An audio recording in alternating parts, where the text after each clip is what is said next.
That's unfortunate, and that shouldn't happen. And we're trying to get away from that. We don't want that to happen. We just want everything peaceful and want our voices heard. Well, the protest was set to wrap up at 10 o'clock, and we haven't had any reports of any sort of violence, looting, or arrests coming from that protest. Now, there is a march and candlelight vigil planned by local religious leaders for Friday evening at 5 o'clock. It's being held at Doolittle Park, and I'm told that some city and state leaders will also be in attendance. I'm Gabby Hart reporting. All right, so great to hear they were able to get their message across and didn't have any trouble there tonight. Gabby, thank you. The earlier violence in our streets prompted Governor Steve Sisolak to activate additional members of the Nevada National Guard today to provide support for state and local law enforcement. And the governor's office making it clear the National Guard units will not be on the front lines making arrests or doing crowd control. They will help protect critical facilities, preserve public safety, and work with police to try and keep the demonstrations from devolving into violence. Clark County Commissioners will hold an emergency meeting tomorrow morning to vote on a new ordinance that would prohibit the use of backpacks, purses, and all types of luggage that could be used to carry weapons during things to throw during protests, demonstrations, and rallies. If it passes, anyone caught violating the ordinance could be fined up to $1,000 and spend up to 6 months in jail. This is the same rule that's in effect every New Year's Eve down on the Strip. The North Las Vegas City Council will consider a similar ordinance at their special meeting tomorrow as well. Man killed by Metro officers last night at the Foley Federal Building after protests in the city again. They resulted in violence. News 3's Kyle Wilcox joins us live from the scene. So what do we know about that suspect, Kyle? We don't know much yet at this time. Metro hasn't released the name of the man or a motive, and as you can see behind me, the scene is still very active. There's investigators on scene and the location is still roped off. Now, Metro says they encountered a man wearing body armor armed with multiple weapons here last night during protests. They say the suspect reached for a firearm and police fired at him. The suspect later died at the hospital. Now, Sheriff Joe Lombardo says the suspect was part of a large group protesting the death of George Floyd, who died while in police custody in Minneapolis. The fact that he was in vicinity of the protesters, an active scene with numerous protesters, it would lead one to believe that he was. Obviously an open carry individual.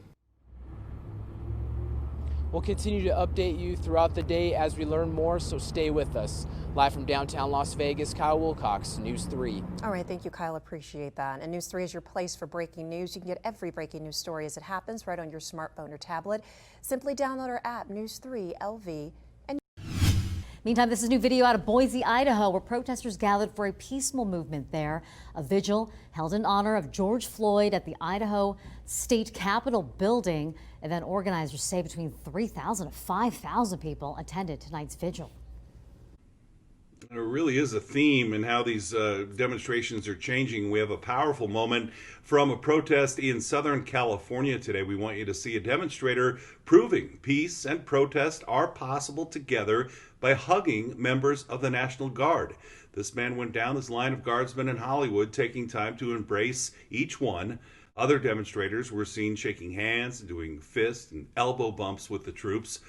These protests remained peaceful, demonstrators even handing out water bottles in the heat to anyone who needed it, and protesters sitting holding signs at an intersection with a line of National Guard members right behind them. I don't want to be here. They shouldn't be here.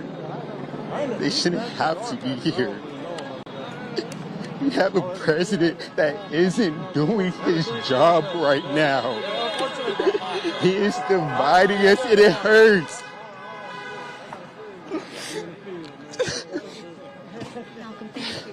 It hurts, it hurts.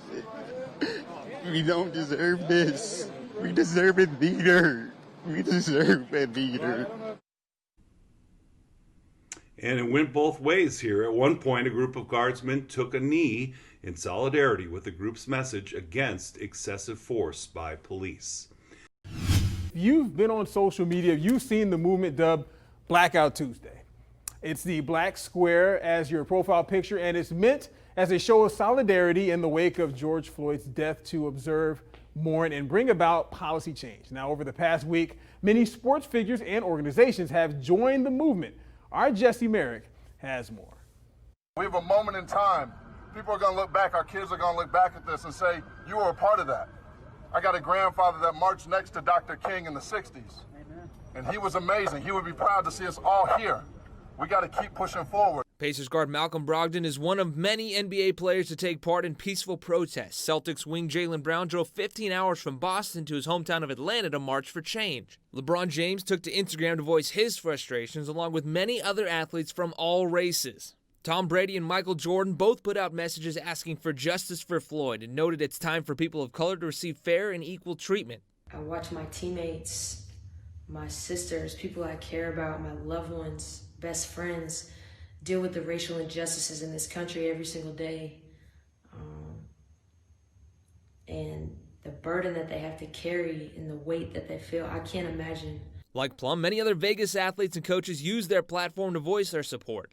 Bryce Harper said our world has no room for social injustice and that he will listen, speak up, stand, and act for what he believes is right.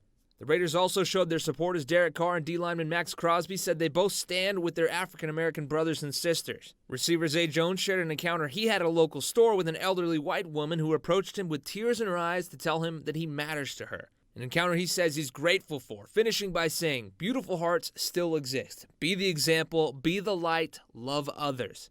Advice we can all get behind.